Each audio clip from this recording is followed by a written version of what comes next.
All right, so take two on the second property from yesterday. This is a much larger property. It's got 43 acres. It has a horse barn. It has a lot of the infrastructure that the other one does not. It's got electric, it's got septic, it's got well water, it has two little cabins.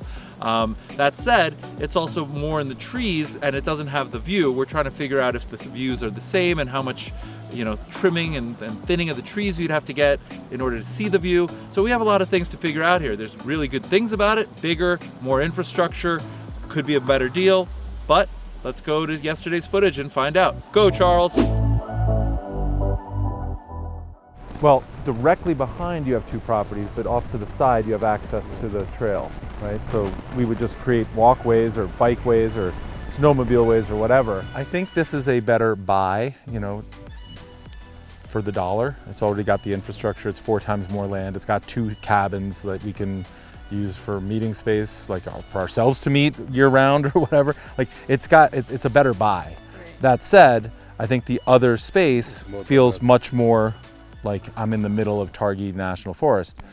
Here though, I think we could make it feel like that. I think if we created the paths and the walkways, it's 43 acres, half a mile wide. I mean, you could spend a fair amount of time just wandering here and then go to the backyard and spend forever. There's not that much wandering to be done on the other one. I mean, 10 acres is a lot, don't get me wrong. But you do pretty fast. You do that. It's pretty much the extent of what we did from one side to the next. This one has more noise. Or you're saying there's more road traffic? No, between the two properties, yes, but also between the noise between now, here. I'm not so sure. Now and July. I'm not so sure, because this isn't like tourism. It's just local. This is local agriculture. And they're not farming anymore today versus in August, right? Over there, the other one it's amazing. From there you go and you're in the park. Yeah. You can have a playground. Right. Basically unlimited playground.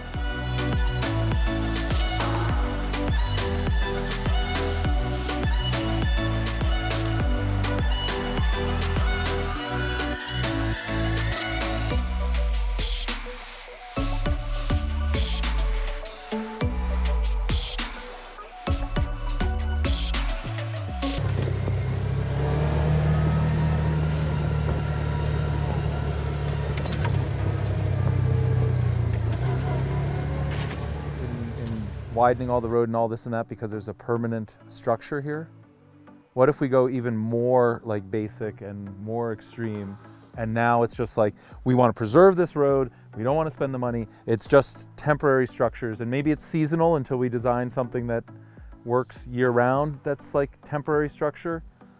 But if we can keep it like this, I don't want this to be a paved 2-lane highway to here, because you just killed it.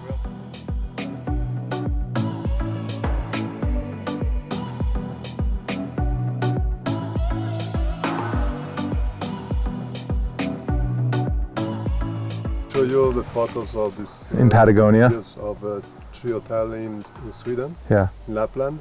Winter is way better than, it's the fact that you sleep on top of a tree and in the middle of the snow you don't hear nothing. There's no sound. So it's like, but is that a permanent structure? The tree house, technically it is dismantled because it's a light structures and them. But in those tree houses in Sweden, do they have septic and all that? Those are actually don't have septic too either. They have a composite toilet, and then the water is like a small tank, a cistern. And maybe you can do that. And it's basically the zero. And they sell 600 euros per night. That is on the front covers of every magazine, and they work well, and it's no septic, and you can do 5, 6, 7. Everyone with their own accessibility views and funky and cool design, amazing design they have to me.